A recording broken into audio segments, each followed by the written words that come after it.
get started in just a moment.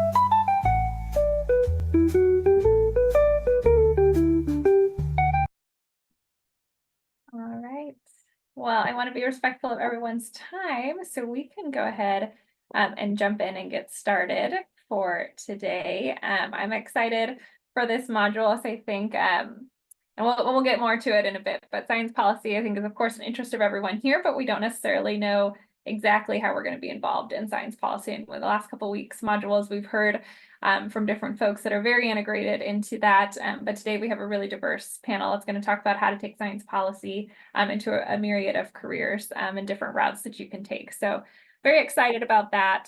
A couple of just announcements to go through. We're almost there, y'all. This is module 8 out of 10. So thanks for hanging in there and learning through that. We do have our pitch competition coming up as well, and some other things, assignments that are being reviewed right now. So you all have submitted your elevator pitch, power map, and one pager already. Those are being reviewed by external reviewers, and we'll get feedback as soon as we get those. We're doing the interviews already. We have our third and final one coming up next week. So no worries about anything to submit there, just to attend if you're interested in learning more about that. But one of the big things I wanted to share, and I know there's been some questions in Slack and email about it, but we do have that elevator pitch competition coming up. That is our 10th module. That's August 26th, and the top 3 win cash prizes. And so I want to make sure that you all have that marked on your calendar, that you're ready to listen, participate, cheer on our finalists. We hope to get you those to email the finalists, probably not by the end of July, but within a week after that is our goal, to be able to finalize who our finalists will be for the elevator pitch competition. So reach out to us, let us know if you have any questions about that as we're going through. Today, I'll introduce our panelists in our session. These are the dates as well, and then we're going to send out an email with all this information. We'll have a practice session for the pitch finalists on August 19. So you'll get an invite to that if you are one of our finalists. And then, of course, the competition is on the 26th, which is our 10th module. All right. So our session today, leveraging science policy and advocacy for non-academic and industry careers. So we have a wonderful panel today, and we're going to have Matthew Hanson do an introduction.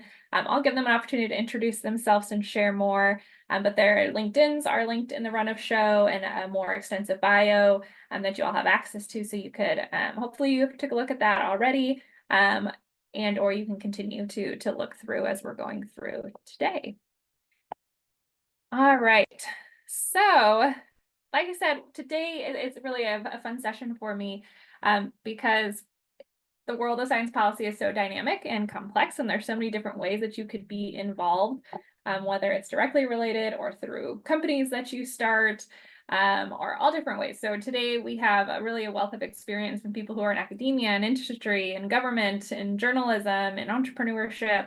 And so they're going to talk about the paths that they took, some challenges, some opportunities in this field, and have time to answer some of your questions and to meet with you one-on-one in the breakout rooms. So to get us started, we do have our introduction by Matthew Hanson, who is the director of the New Ventures at Applied Inventions. So Matthew, I'll hand it over to you. I don't want to take your bio. You're going to do a much better job describing yourself and telling stories of your career path. So I can hand it over to you.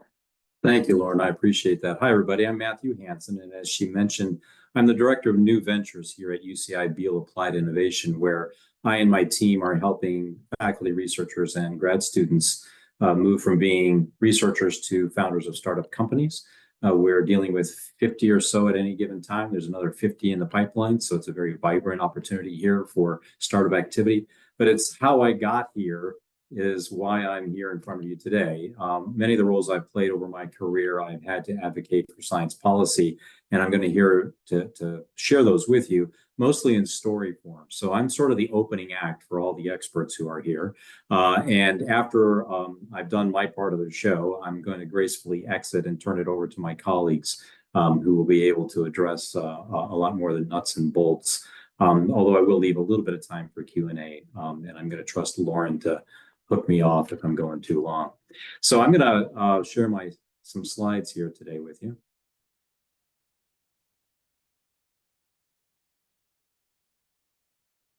And again, this is really personal perspectives. I'll go through pretty rapidly, but I think looking at your syllabus, you've actually talked about a lot of this stuff already. So you have things in your brain where you can hang these stories and these recommendations on. But if anything wants a follow-up discussion, just reach out to me. Matthew.Hanson@uci.edu or on LinkedIn, as she said, it's in the run of show. You can see that. But happy to answer any questions, give any opinions, all for free. So I've introduced myself. You understand what the module is about. Again, these are personal perspectives, but want to be able to open a Q&A so you can figure out how this really fits into what you've been learning so far and what you want to do moving forward. And the list of panelists for the Q&A, with additional Q&A following are here, and these are, again, my esteemed colleagues. Presentation. So by way of background, I have a BS, MS, PhD in aerospace engineering. I'm also getting ahead of myself. So a PhD in engineering from USC. I published research on purge protection of space telescopes, but my career quickly went into the direction of business and then startup founding. But I started my career in the U.S. Air Force on the GPS satellite, and that was my first taste in my 20s of having to advocate for science policy at the national level. So it turned out that the frequencies that the GPS wanted to transmit over actually conflicted with other groups who had rights to those same frequencies. So we had to go and talk to that agency to negotiate the frequencies over which GPS would transmit.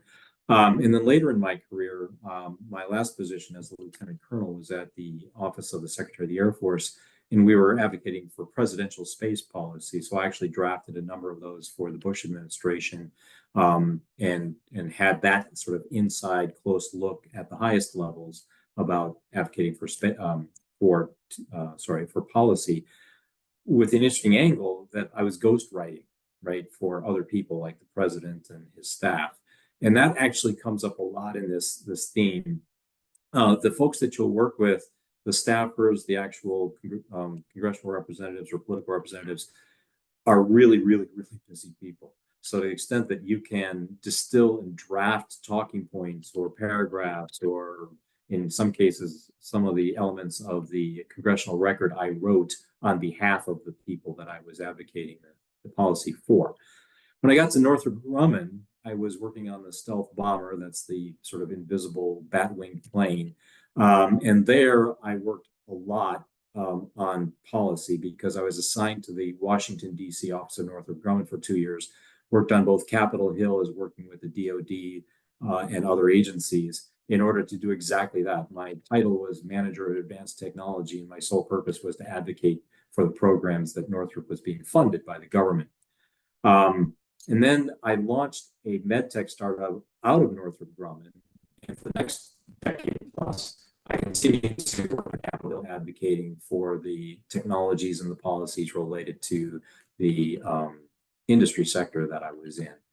I then went to Beckman Coulter, which is a larger medtech company, became a clinical professor and director of the Entrepreneurship Center at Chapman University. And then from there came here to UCI and have been serving in this role now for about 6 years. But I still advocate for science policy because every year the Government Relations Office here on campus puts together a roadshow, if you will, that goes to Sacramento, and we take along with us sometimes some of our more accomplished faculty entrepreneurs, so they can show where taxpayer money through a lot of basic research gets turned into inventions that can then find their way to market.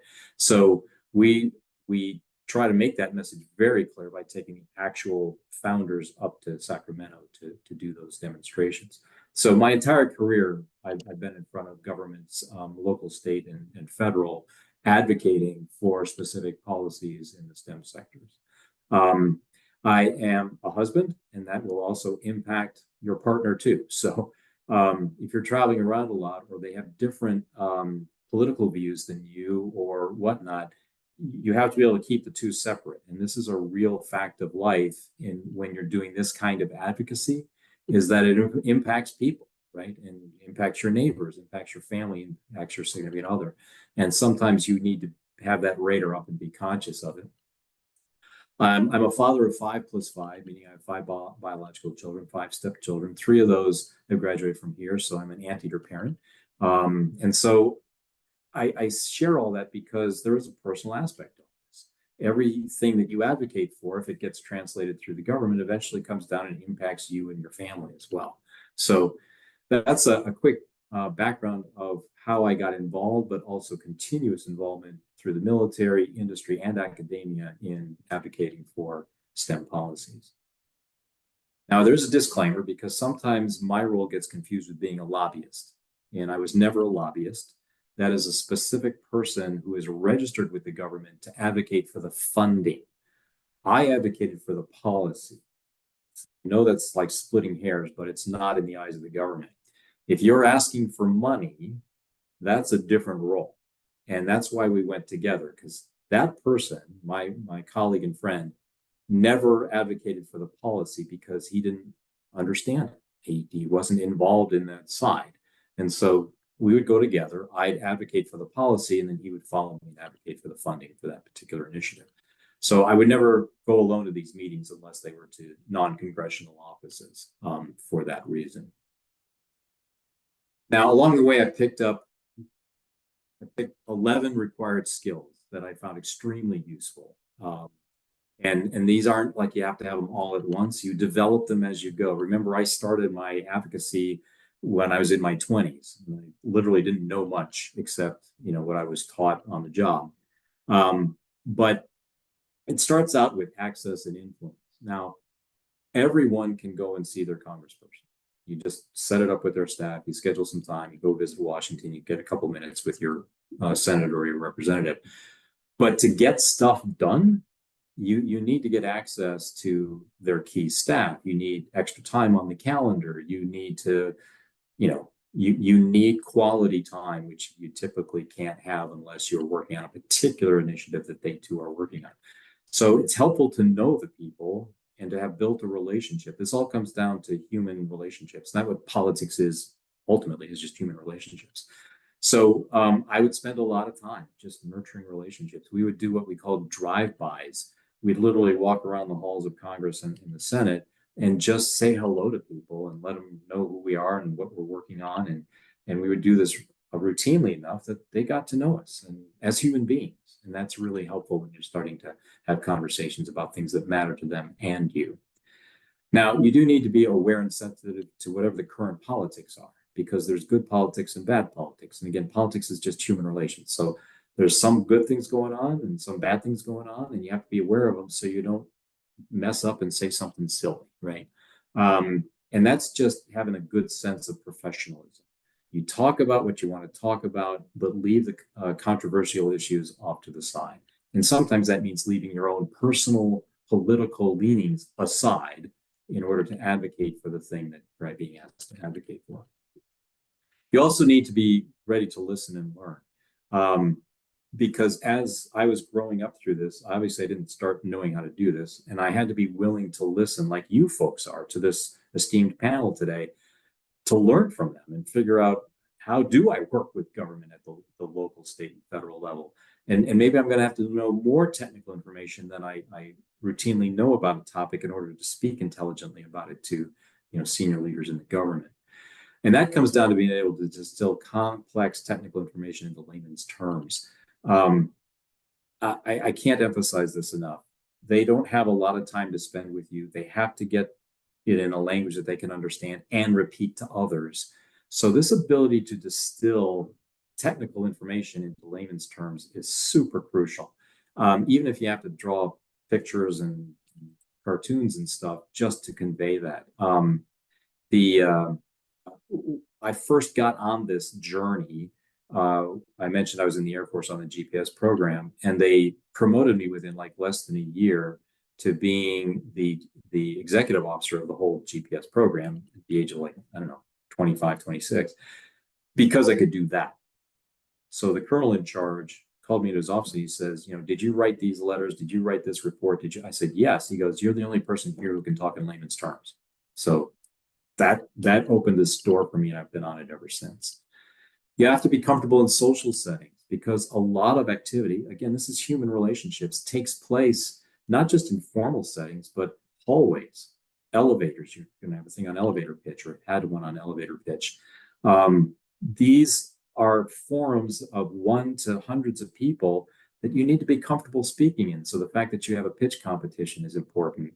And I know in the Division of Grad Ed, there's other opportunities to give pitches. So I would take advantage of all of that, because your ability to communicate in front of others is your ability to persuade and influence the very things that are important to you. That ties to public speaking, again, in small or large forums. But private speaking with government officials, industry leaders, even international folks, and their staff. By the way, their staff is equal, if not more important than the actual government representative, because it's the staff who does all the work. They collect all the data, they collect all the arguments, they collect everything, they understand it, they do the translation for their boss. So you got to work with them on a one-on-one basis in private meetings. So professionalism is key, eloquence is key, simplicity is key, all these things that you would expect to have when you go to talk to these folks. And it never hurts to have just persuasive stories. Human beings love stories. It's easier to go in with a story than an argument. Rather than say, this is right for these objective reasons, you go in and you tell a story about the person who's going to benefit from this and what they're struggling with. And you bring it down home, because that's what they're going to take when they go and advocate for it in the halls of government, is the people's impact. And so if you can tell those kind of stories and equip them with that, all the better. It makes it more human. At times, you also have to speak to the media. There were times I walked out of a congressional meeting into the halls of the Rayburn building, which is one of the congressional office buildings, and somebody sticks a microphone in your face, and they're with, I'm with NPR, I'm with ABC, or I'm with, what is your position on XYZ? You need training on that. You need caution with that, but that happens too. So once you're out there, and you're fair game. And you've seen all kinds of situations on the news where people get a mic stuck in their face, and that could happen to you too. Now, I also had the benefit of having been a former member of the U.S. military, because at a very young age, you're thrown in to learn technical, administrative, social responsibilities, and other kinds of training that sort of pull you out of your shell and force you to have these kind of conversations. At some points, I was put on the news, or I was put into a commercial, or I was put into something because I had this experience early on. Now, again, it doesn't mean you have to have it early on. You just have to get it. So this is one of those chances. This whole multi-week program you have is part of that type of education. And you'll notice what I put on the list last was your technical expertise. It's a given, okay? Everybody knows you have it. We hope you have it well and know it well. But everything else above it is what drives the policy advocacy. It's the soft skills, not the hard skills. So be conscious of that and develop the soft skills along the way, and they're helping you do this through this program. So a couple things to be aware of. Federal, state, and local government relations are pretty similar. I mean, everything I just told you applies at any level of government. Government officials are worthy of respect, meaning you defer to them, you're professional, but they are just people, so don't be afraid of them. I mean, literally, when the formal presentation's over and you're talking with them over coffee, you can ask them about, how's your dog, or what was your sailing trip, or and just relate as human beings, because they're also hungry for that as human beings. They get the official stuff all the time, but if you can relate to them, you then relate to them as a human being. I put everybody eats here because I want to combine this with a quick story that also has to do with an elevator pitch. So I was looking for funding for one of my programs, and I knew this office in Washington, D.C. had some. So I call from California to that office, and I say, I understand you have funding for XYZ. And they said, well, actually, we don't. It's for DEF. And I said, well, maybe I could convince you otherwise.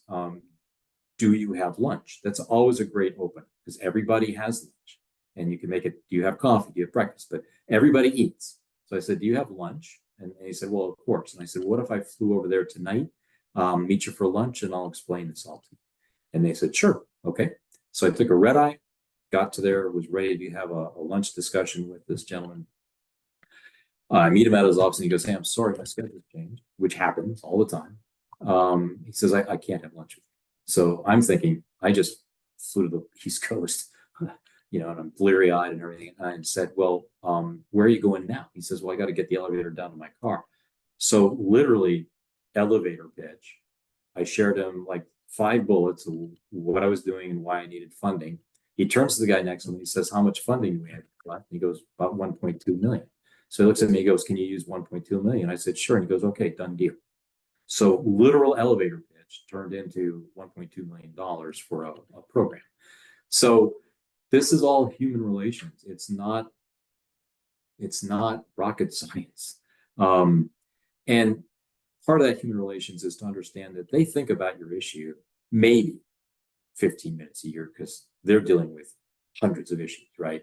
So as I mentioned earlier, the staff does all the heavy work. You'll meet, if you're advocating for policy, you work with the staff more than you will the direct political representative. And that's why you need to treat them with as much or more respect, because they are the ones who are doing the heavy lifting. Now, I think this for the state and the federal government, their fiscal year, when their money runs out, is September 30th. And you need to be aware of that, because you're advocating for policies and funding and things that either get approved or disapproved by September 30th. So another quick story, I'm sitting in my office on September 29th at about 8 p.m. and I get a call from a guy in DC. It's 9 p.m. I'm sorry, it's 11 p.m. there. He's got an hour to spend like $3 million because it expires the next day. So he calls me up. He says, hey, can you spend $3 million for me if I put it on your program? I said, well, I don't have a statement of work. We don't have a contract. He goes, we'll worry about that tomorrow. I just need a yes so I can check off this money, make sure it doesn't disappear. So September 30th is really important. That comes up every year. Everybody who is looking for funding or policy support knows that, and they keep an eye on that date. And if it's coming down to the 30th, then you got to watch for that. I'll give you another story here. So I had a startup company, as I mentioned. We were going to receive funding from the state of Texas, so we were getting ready to move our company there. And it had to be signed on September 30th, because that was the end of the fiscal year. So I'm in San Antonio, Texas, in the halls of their capital, walking this document through to get signatures on it. It had to be signed by the governor, the Speaker of the House, and the Lieutenant Governor. Governor signed it, Speaker signed it. Lieutenant Governor had lost his race for U.S. Senate that day, so decided to do no state business that day, did not sign it. The funding didn't come through. My company had 30 days of funding left, and we collapsed because of politics. But that's how important that date is. We've peppered this a little bit with mentions of hallway stairwells and elevators.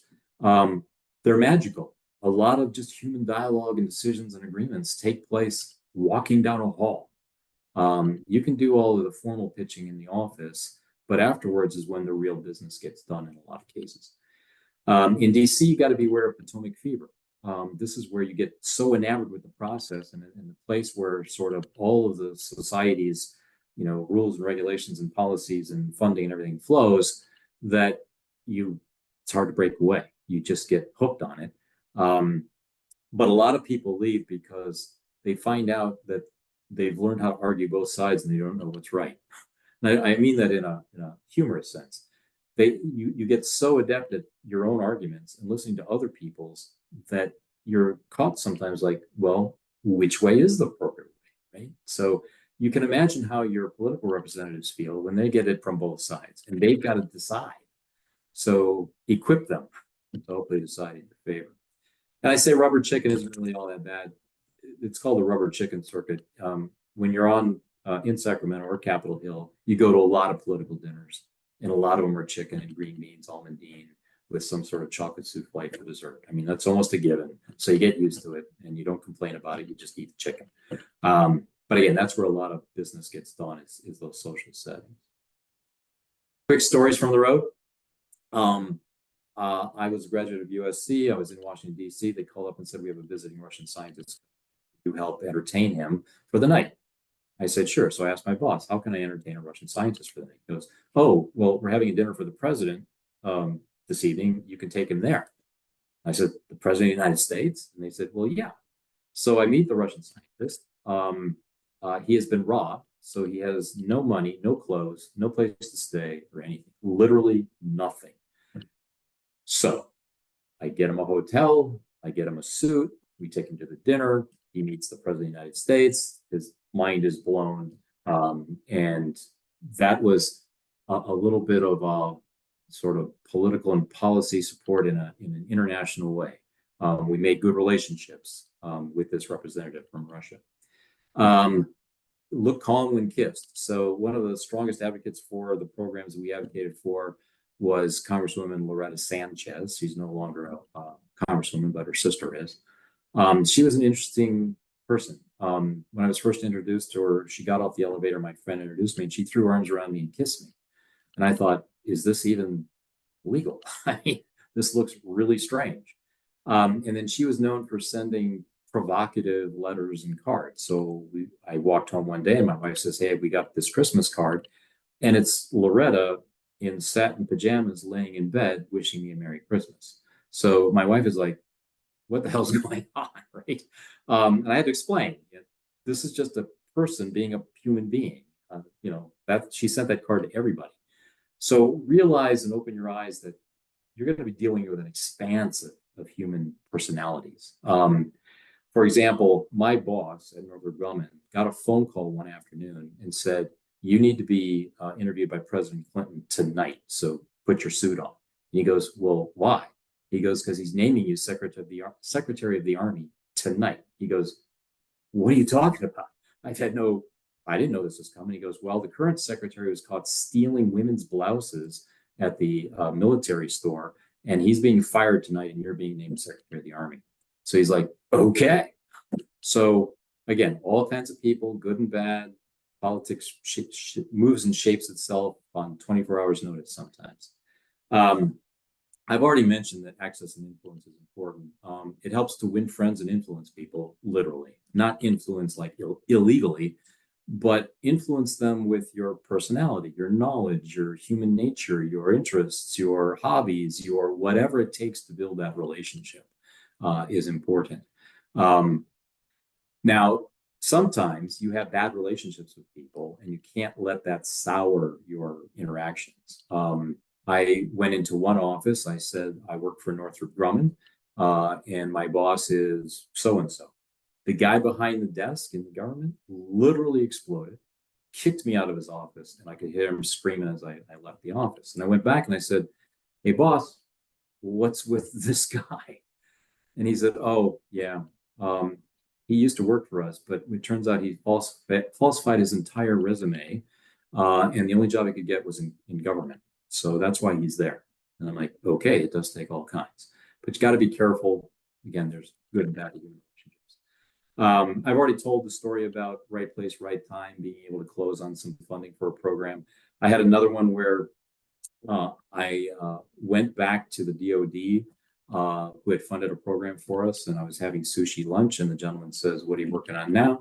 I literally drew it on a napkin, because again, you have to be able to communicate in layman's terms. So I drew it on a napkin. He goes, how much do you need for that? I said, about $3.5 million. He goes, okay. I said, what do you mean, okay? He goes, we'll set the contract up tomorrow for you for $3.5 million. I said, "You're kidding me." He goes, "No, you did it once, you do it again. Makes my job easier." So human relationships, conversation over sushi lunch, this is where some of the business takes place. And all of it's legal, by the way. Nothing I've shared with you is illegal, crosses any line. It's all documented, it's all open. So it's just human relationships. You can be at the wrong place at the wrong time. On 9/11, I was in Washington, D.C. I was on a phone with a colleague who was working with my company. He was a bioterrorism expert in the government named Stephen Hatfield. You can Wikipedia that one day. And the very next week, anthrax was sent around Washington, D.C., and I got exposed to that over on a military base. But it turned out that the FBI publicly named Stephen Hatfield as the guy who did it. So now the FBI is interested in me. Why are you talking to Stephen Hatfield on 9/11? And the next week, you're in D.C. getting exposed to anthrax. So I had two of those conversations with the FBI.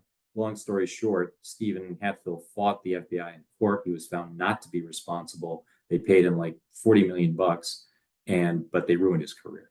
So sometimes you could be at the wrong place at the wrong time.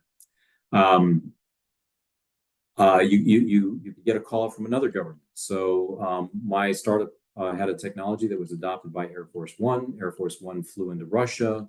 They called me from Putin's residence to ask some questions about it and how that might affect relationships. Let me just leave it at that. So we explained it all. But to get a call, from Putin's residence when you're, driving a car or something is kind of surreal. But I keep underscoring that this is the relationships after the formal ones occur, right? This is when people need questions answered and details provided and arguments made and cartoons drawn. The one here I have on your radar is Killing My Cows. I mentioned I was helping write space policy for the Bush administration. And literally the same day I got across my desk, I had to answer a phone call from a farmer who was convinced that the radars along the northern perimeter of the United States were killing his cows. So this is science policy in another direction. It's sort of communicating science policy to your fellow citizens about what's true and not true about radars. In fact, they don't kill cows. And at one point I got asked to the White House. It turns out, again, it's sort of a human relationship story. We were working with the medical office in the White House, and the secretary called me up and said, "I know you're in DC. Would you like a tour of the White House?" I said, "Sure." So I go one night. She gives me a tour of the White House. And I asked her, I said, "Well, what brought you to the White House?" And she said, "God." And I went, "Really? How did God bring you here?" She says, "I was sitting at home in Texas. My friend had a job in DC. I had no prospects for a future in anything." And she said, "Hey, here's this thing called the Purple Book. You can look that up. It's a book that lists all the executive job openings." She found one in the office of the White House for the medical unit. She applied and she got hired. And she said it was only because, God wanted me here. So people are there for different reasons, different motivations, different initiatives. And as you get to know this layer of sort of advocacy and policy, it just reminds us that we're dealing with a whole array of human beings, a whole array of backgrounds, interests, capabilities, etc. And so these soft skills are super crucial. And with that, I'll open it up to any questions if there is time.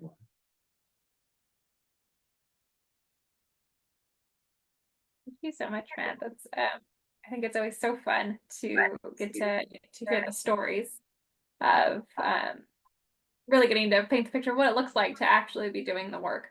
And so I really appreciate that and the diverse background that you've had and being able to take your trainings from past and implement them to where you go and just keep being adaptable and open to the opportunities that are presenting themselves. Making the doors open and then walking through them when they're there as well. So that's fantastic. We probably don't have too much time for questions for Matt out loud, but if you're able to stick around for a little bit and folks can maybe drop some questions in the chat and you can respond via chat, maybe that would probably be a good place to go. But I'd love to maybe transition to our panelists who also have really diverse career paths that they've taken within the science policy world. And so I'm going to welcome our panelists up at this time, and virtually up, I guess. Yeah, turn on your cameras. Thank you. And I'd love, just by way of introductions, and again, the folks have your LinkedIns and your bios that you shared in the run of show. But I'd love maybe if you can start us off by telling us about your experience in science policy and how it helped you transition into your current role. And so essentially, what do you do, and how did you get there? And how did science policy kind of shape that? And so we'll kind of go, Andrew, you're first on my screen, so I don't know if you want to start it off, and then we can just pass it around from there. All right, thanks. I was so afraid you were going to make me go first, and then I feel like I manifested that. Now I'm on the hook. Um, well, I'll keep my introduction short. Hi, everyone. I'm Andrew Crane. Happy to be here. I look forward to the conversation today. I'm currently a section manager with the ORISE program, the Oak Ridge Institute of Science and Education, and I'm sure I'll talk more about that as we go on, but ORISE essentially is a um, organization that operates a number of internships and fellowships across the federal government, and I've been with that organization since April, so I'm pretty new.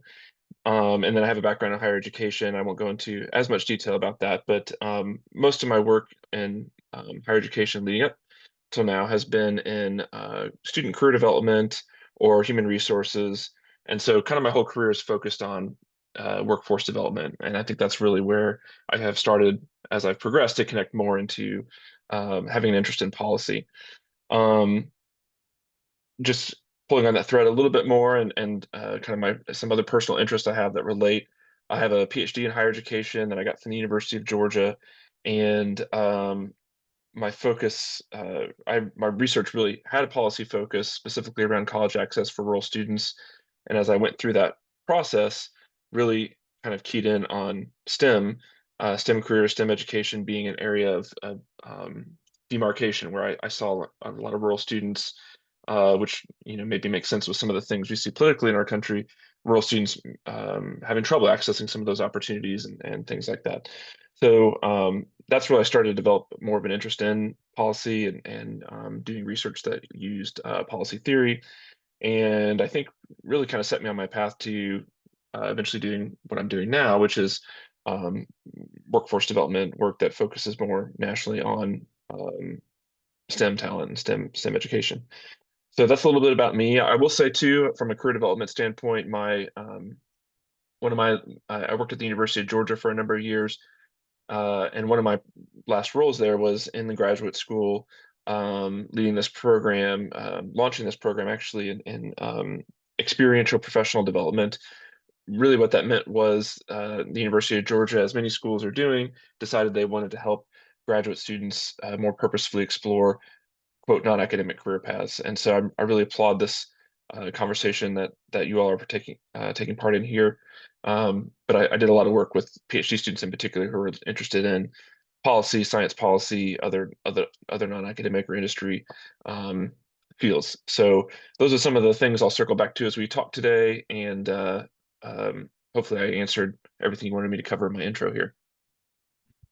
Yeah, thank you, Andrew. And I know there's some folks interested in ORISE, so maybe we'll get a chance to share a little bit more about that as well. Alan, did you want to share a little bit about your journey as well? Sure. I have two cats as well. And as Matt had mentioned, like with the family and whatnot, and so as soon as I call started, kids came down. Oh, he did something. So so that definitely plays a role. So I had a circuitous route. I finished my PhD in cancer biology. I went and taught at City College of New York. And then here's the thing that may happen to some folks. I'm going to give you guys the real reason. I could not find a job after my PhD. And so I applied to I think it was 900 positions, and I had an Excel sheet. And one time I just got upset, and I was like, you know what? I called up a university and said, why won't you hire me? And they said, well, you haven't taught biochemistry. Well, how can I teach you if you don't hire me? And so they said, well, we can't hire you. And I went to, I say, very off the wall route then I went to a friend of mine said, "Hey, have you ever taught in China or thought about teaching in China?" I was like, no, because that's like not a vacation spot. And so I went over there. The interview was very easy. Just 3 questions. Do you like China? Have you taught? Do you like Chinese food? I said yes. So it's very easy. And over there, and this is where the policy comes in. Over there, I started to see like the Chinese folks there in the province that I was in. They know how to really copy and rote, memorize kind of things. And I was teaching them to kind of like, let's, like you guys are doing here, learn holistically, right? And then I got patriotic and I said, well, I want to teach these kids how to beat my kids. So that's how I ended up at the National Science Foundation in education. So the policy comes up, and what Matt was talking about, policy big P, there's policy small p. So when you can ask for funding for things that will actually eventually change policy, a small p. So how I started my business was like I as you said, as Matt said before, being able to speak to people, being able to have relationships, being able to generate relationships. So I had a lot of relationships, and I said, what do I do with all these people? And I said, well, if you can bring people together and help them to figure out who they are, then people will pay you for that. And again, in DC, I'm like, what? Really? That's very surprising. I did not know that. And so that's why I developed my company, to help people understand what they want to do. And one, to build on what they, is it a business, is an idea. The connect part is to, dream is whatever dream you have. Build part is build the infrastructure, and the connect is to connect you with people who actually can fund you. Like Matt had so eloquently put. I'm like, I'm writing down him. Like, I need to call him to see how he got all that money. So definitely relationships. So yeah, the policy part is to understand like what policy is out there, and what relationships do you need to help the government. Because if you go in there and say it's about me and I want money for myself, you probably won't get very far. But if you say I have this for you, then that will move the needle a little bit more. So that's all I'll say for now, and that's it.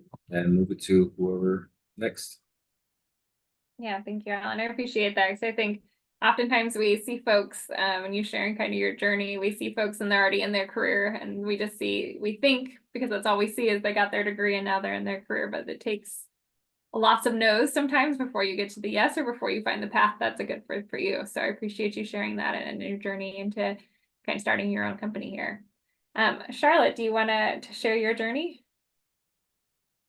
Yeah, thank you. I feel like my story is like a really fun contrast to yours, Alan, because I actually started my PhD knowing that I really wanted to go into science policy, and I was really focused on that from the start, which is unusual and maybe not the most strategic choice for I don't know, opportunity cost, but I'm really happy with the direction I took. I had been doing a lot of community organizing, working in climate and working in land conservation, and I really was seeing this need to be able to talk about the science behind decisions, to talk about science to policymakers in a way that was really like accessible, relatable, wasn't falling down into jargon. And so I pursued the PhD because I loved science, and I was really interested in being able to like know what was going on behind the scenes, but then still be talking to the people who actually needed to implement those changes or make decisions based on the research.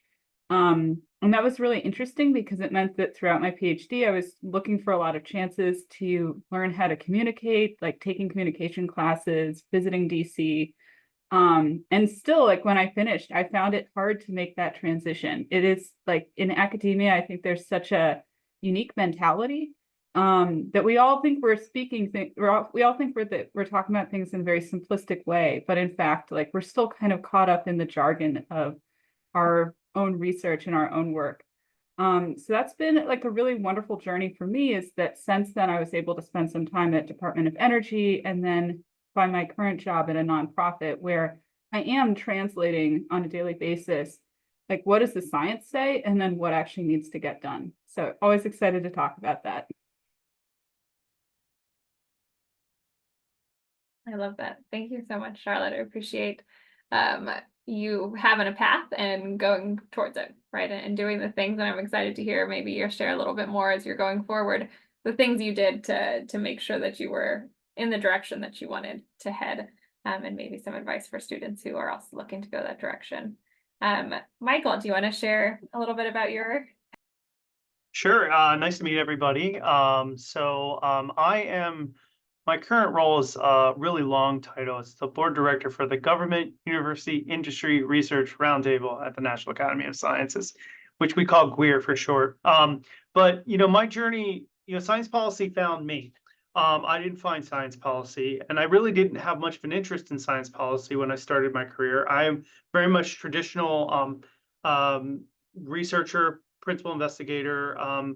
My work, if any of you are familiar with brain organoids, I do human stem cell research, and I pioneered one of the early brain organoid models. So it's always been at the interface between biotech and industry and academia, and I spent a lot of my career there. But in the course of stem cell work, you can imagine that it's just fraught with policy issues. I mean, there are all kinds of questions about human stem cells. And in fact, I left my postdoc at NIH because at the time, to do another postdoc in New York, because at the time it was kind of a gray zone as to whether you could even do human stem cell research at the NIH during one of the previous administrations. So I slowly but surely got the drip of why science policy was really important. But the catalyst for me really was a series of events that happened probably pretty early in my career. And I want to preface this to say that I really appreciate everybody on here listening to the call and learning about science policy. But I will tell you my bias, I'll tell you that up front. The fact that there's so many of you here thinking about this and thinking about the idea that there's an alternate career, an alternative career, shows me that this system is broken, because there shouldn't be an alternate career. This shouldn't be a special seminar. And you all should be able to pursue whatever path you think is most important to you in science without any sort of special additional emphasis on it. So I think, let me preface that by saying that that's certainly my bias here. And so I started getting involved in CRISPR, in human stem cells, in 2014. And I thought, it's really interesting. We're using this gene editing technology. I saw it developed pretty much at the bench right next to me with the MIT folks. And I said, we're going to end up using this in human embryos. This is coming. This is going to happen. So in 2014, I put together a scientific presentation, something I had never done before, on the potential chances that CRISPR technology would be used in human embryos. It got laughed off the stage at a scientific presentation. I literally had professors that were laughing at me, saying that this would never happen. It was a straw man. It was ridiculous. And as you know, 4 years later, China used it in human embryos. So that happened. And another event happened to me when I first started my lab. I was giving a presentation at an autism conference. I was very proud because this was my lab, my first postdocs. Everybody was there. It was my first PI presentation. I'm giving this presentation about how we're going to have therapeutics in stem cells. And I was starting a startup to address that and all this stuff. So after the presentation, I had this line of people to ask me questions. Wow, that's what we all think about when we think about being a scientist and giving a presentation. Well, from the very first question and the very first question onward was a young man. I will never forget him. He said, I don't know why you think you're doing what you're doing. I have autism. I have no problem. Why would you want to force therapeutics on me? In fact, you're the one with the challenge, not me. I don't need a therapeutic. And that really opened my eyes. And question after that came from the autism community. They weren't happy about my data. They were questioning why I thought it was even reasonable to develop a therapeutic for their community when they didn't think that there was a deficit. So I really got involved with understanding this challenge between what we do in terms of science, what we produce, and what we think we're producing as scientists, and what the public perception of that science would be in many different ways. And so that led me to a AAAS fellowship in the federal government. So I did that, and then went to Johnson & Johnson Innovation, where I was trying to find the next big thing at the university campus. So you were just talking to somebody who we had our presentation for somebody who that's what they do for a living, right? They look for these new companies to form. Well, what I found was disturbing and led me to my job now. So that's kind of why I'm telling you this arc of the story. Oftentimes, and having had a startup, and I still have a startup on the side, nights and weekends that I do to continue my own research. But I would oftentimes from the university get these pitches that were completely disconnected from what Johnson & Johnson wanted. The university folks, they thought they had something wonderful. It was the best thing. They would get 2 minutes into the pitch and we would already decide we didn't want to take it. And so why was that happening? Well, what was happening is that we have across our whole US ecosystem a real misalignment between industry, government, and university. Yes, everybody says they want to do innovation. And I actually had a few questions for the previous presentation. I'm gonna have to take it to like a coffee with Matt, because we are telling you all sitting there today, we want you to start companies, we want you to go into policy, we want you to do these things, but our institutions do not support those activities. For somebody, for example, who comes from a poor background, telling them to start a company represents something very, very different from somebody who has a trust fund background going to MIT with all the institutional support, where if that company fails, they can still pay their rent, right? So we have real cultural disconnections between these institutions, and we're certainly causing inefficiencies in the way they work together. And as a whole, this is dragging down our entire US research ecosystem. And Alan, to your point about China, think about that. Think about that in terms of our economic and security competitiveness across the globe.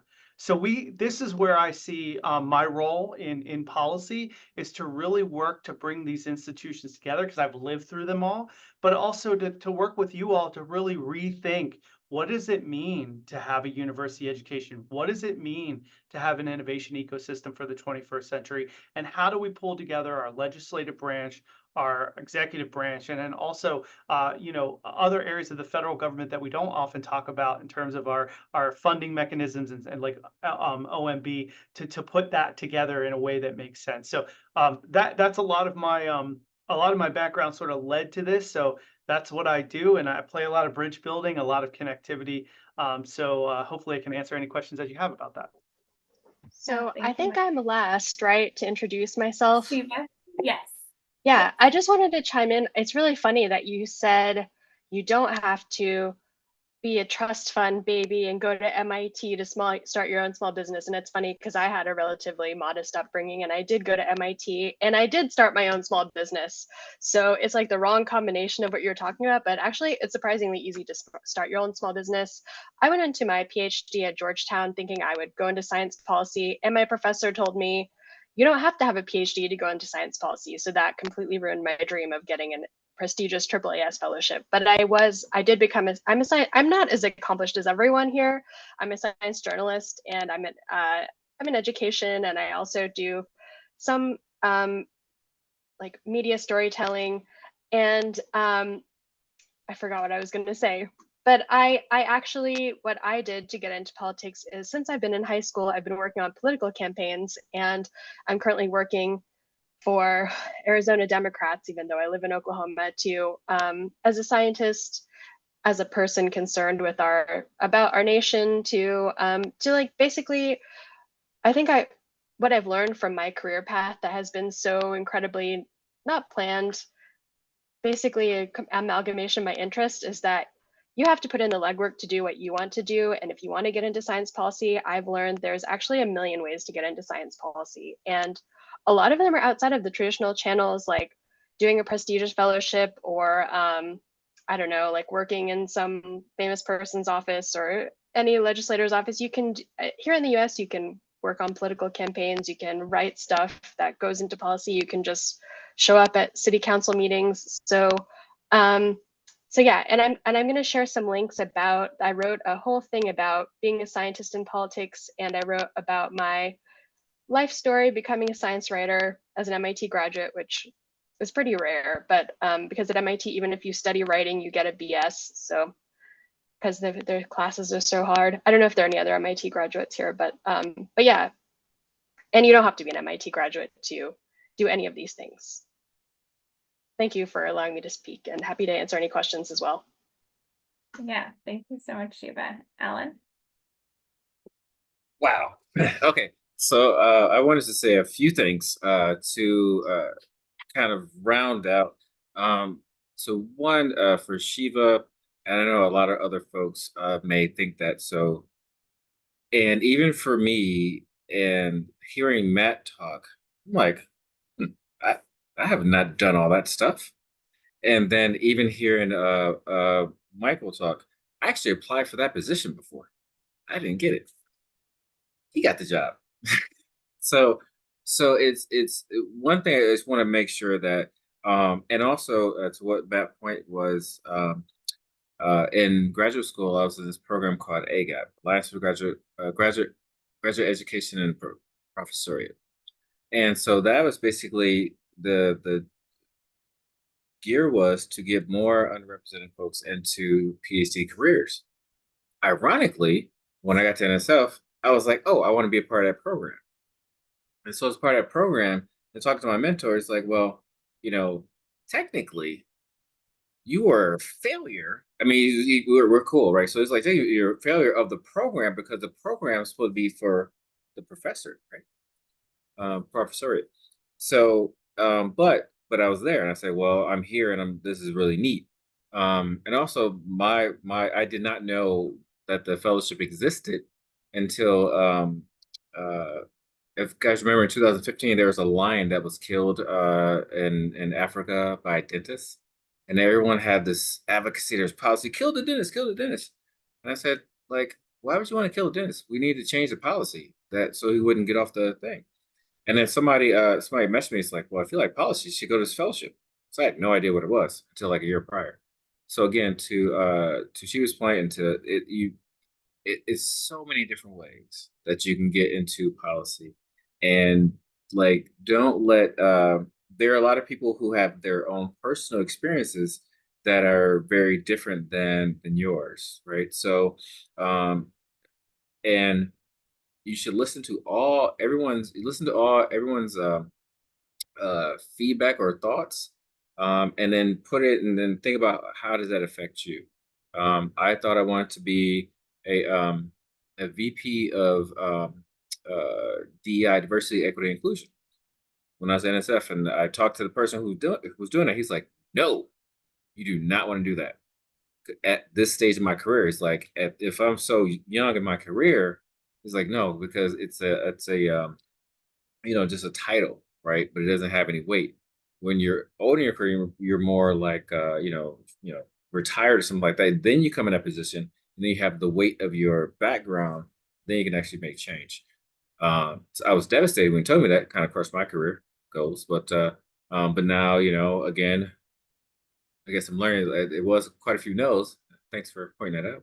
Didn't know that. From the positions to at the academies to this to it's whatever way to makes you happy. When you're at home, when you're doing your work, you said you have a job, but Mike said he has a job on the side. That means you have to be passionate about it, like because you're not going to do nights and weekends if you don't like it, right? So whatever it is, make sure you're happy about it. So over. And if you work in the military, you always say over. So, over. Yeah, thank you so much. I really appreciate that. And I mean, the folks participating in this program are, not just in Southern California, but they're across the US, across the world, international, different types of institutions. And, as Charlotte said too, sometimes folks enter a PhD program for different reasons. It could be towards what they want as professorship or towards a specific career, and that's why they're coming into their PhD. And so there's a lot of diversity just in the room with our people participating, but then among you all. And so in the interest of time, we've all heard different skills come out that are really important. Matt talked a lot about the importance of relationship building, being able to do storytelling, and Sheeva, you take that in the form of science writing as well. I'd love as kind of our, before we go into breakout rooms, maybe take a little bit of those tips and we'll use them ourselves in this answer. Maybe in the form of elevator pitch status, maybe answering maybe one or two questions. So one would be, if you could go back and give your grad self or postdoc self, or I don't know if we have postdocs in here, or early career researcher self, a piece of advice, what would that be? and or based off of the chosen area that you all have decided to go into, because you have all gone into different areas, how does that impact your ability to make impact in policy and to utilize that science policy background that you all have? So if you want to choose to answer one of those, or if they're tied together, that would be great. And we'll kind of use that as our basis before we head into breakout rooms. And feel free, any of you, to chime in. I guess I wanted to kind of chime in because people don't think of science journalism or when you think of policy, you don't think of scientists. And basically most policymakers don't have a science background. It's like rare to see someone that has a science background. So that's why anyone that has any knowledge of science, whether they studied science in undergrad, they're a scientist, they're a postdoc, or like me, they're like PhD, ABD, they all have a place at the table and they can make science better just because I attended the AAAS meeting and they said that scientists are good at resolving uncertainty and they're good at, the actual scientific details. And I always say scientists are experts in science. So that's why they should be involved in science related decision making. So I forget, I was gonna say journalism actually feeds really well into policy because a lot of journalists, they brag that someone got their article and they read they brought their article. This journalist says, Representative so-and-so brought my article to Congress. And that's why, so like, as a journalist, you can actually like affect policy change through your work, through like just reporting the facts and being useful to policymakers. Same with science issues. There's so many issues involving science. I always like to name off a really long list of issues that involve science, and it's not stuff like climate change, which I never even use that phrase because it's so politically polarized. It's stuff like food security or national security, or one that doesn't have security in it, like let's say finance or Bitcoin, like that involves some energy issues, as Bitcoin apparently AI uses like all this energy. AI itself is science, involves science. So scientists actually, they have to, I think like part of the challenge I had, because I've also worked in Congress and I forgot to mention that, is the worlds are so different. Policy and science. In science, you talk to your PI and refer to them with their first name. In Congress, you see really important people, and I was always really intimidated. So part of the huge challenge for me was reconciling these different cultures. But scientists have so many skills that are so relevant everywhere. What I have always noticed is scientists don't realize they have these skills. Sorry for the ramble, but that's what I had to say. Sorry. Thank you. Appreciate that. No, I think that's a really great point, Sheeva, that you bring up, and we spend a lot of time. I'd say to your point, to your question, I think one of the biggest piece of advice that I would have given myself was to spend a little bit less time on the time that I'm devoting to the lab, and a little bit more on learning how to communicate my thoughts to non-scientists very early in my career. I certainly didn't do that, and I didn't have the need to do that, but we live in a very different environment now as well, Sheeva. Also, to your point, I mean, yeah, I wonder, and maybe this is an interesting conversation we can have another time, but I imagine how even your field has changed in policy. How now that we've gone to shorter and shorter forms of communication, people get a lot of their scientific information off of TikTok now. They're not even reading full articles. We spend a lot of time on my team thinking about how we do comms in a very different way in a different world. So I guess my biggest advice would be to those of you who are thinking about, making this transition now that hasn't already been given in all of the other parts of the presentation, is how do you use the new forms of technology to communicate policy and science, and in a real way? So what examples can you look at across your own networks of people that you really admire that are doing communications about science and technology in a way that's very novel, and using the latest platforms to get to the folks that are younger than you, even that haven't even come to college yet? So where is K through 12 getting their information? How are they getting their information? And how can you, right now in your current status, how could you use that status to communicate to them? Because it's that intergenerational change that drives policy change. And so, part of that is a big piece of that is communications and communications platforms. So that would be the biggest piece of advice that I would give back to myself, I say. Thank you. Really great. I want to jump in because I really want to echo the focus on just communicating. And if I were going to phrase it as the advice I needed to hear in grad school, it's go look for opportunities to be embarrassed. Like, go look for chances to be uncomfortable. I think for all that, like, I was seeking out chances to try and practice and learn about science communication. I got the most out of just going and having an awkward conversation with someone where I thought I was expressing myself well, and maybe they had gotten all their information off TikTok, and we had to figure out where each other were coming from. And I think that translates at all levels, opportunities to go and actually talk to someone who works in policy, somebody who works in a small community who might be affected by whatever your research topic is. Get out there and look for opportunities to practice those skills in a way that gets you out of that comfort zone and gets you out of that scientific bubble. Love that. Thank you. I lost the exact wording of your question, but in terms of I think the thread was related to elements of your training that sort of shape your perspective moving into science policy. For me, the thing that was really the most eye-opening was having a policy theory focus in my research, and I didn't get a chance to look and see if that's something that's included in your course that you have here. I think it's fantastic that you have such a diverse group of folks, deepening their expertise in science policy in this program. But that was something that was really eye-opening for me, using that policy theory lens in my research. And it goes back to some of the things I've heard. I think this reference to policy with a big P versus policy with a little p.